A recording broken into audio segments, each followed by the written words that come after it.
एका बँकेत दरोडेखोर शिरतात.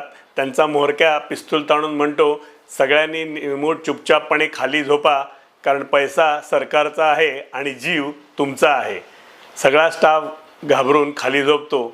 याला मॅनेजमेंटच्या भाषेत म्हणतात मानसिकता बदलणे किंवा चेंज ऑफ माइंड.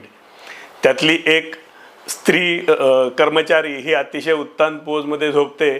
ते बघितल्यावर तो म्होरक्या परत ओळखतो, इथं दरोडा सुरू आहे, कुठल्याही प्रकारचा अत्याचार नाही, तुम्ही नीट झोपा. याला म्हणतात प्रोफेशनलिझम किंवा व्यावसायिकता. जे काम करायचं आहे त्याच्यावरच लक्ष केंद्रित करणे. दरोड्यातली लूट घेऊन सगळेजण आपल्या अड्ड्यावर परततात. तिथे परतल्यानंतर एक ज्युनियर दरोडेखोर त्या म्होरक्याला म्हणतो की आपण किती लूट आणले ह्याची मोजदाद करूया. त्याच्यावर तो सिनियर दरोडेखोर म्हणतो, अरे वेडा आहेस का, संध्याकाळी टी व्हीवर आपल्याला कळेलच कितीचा दरोडा पडला आहे. याला म्हणतात अनावश्यक वस्तूंपासून आणि अनावश्यक क्रियांपासून दूर राहणे.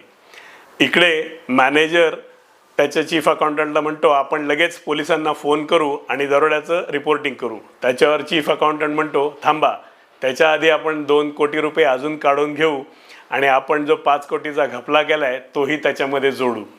एवढं झाल्यानंतर दुसऱ्या दिवशी टी व्हीवर बातमी येते की बँकेमध्ये 10 कोटीचा दरोडा.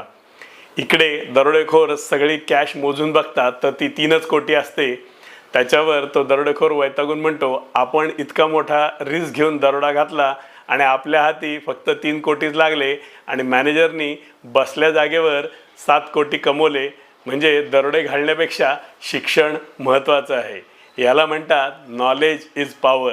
काय मित्रांनो, आवडला का दरोड्याच्या मॅनेजमेंटचा हा किस्सा? आवडला असेल तर लाईक करा आणि आपल्या मित्रमैत्रिणींबरोबर शेअर करा. आणि हो, आजपर्यंत केलं नसेल तर आपला चॅनल सबस्क्राईब करा, ज्याचं नाव आहे अड्डा आनंदाचा. असाच छान किस्सा घेऊन पुढच्या किस्स्यामध्ये पुन्हा भेटूया. तोपर्यंत काळजी घ्या. गणपती बाप्पा मोरया.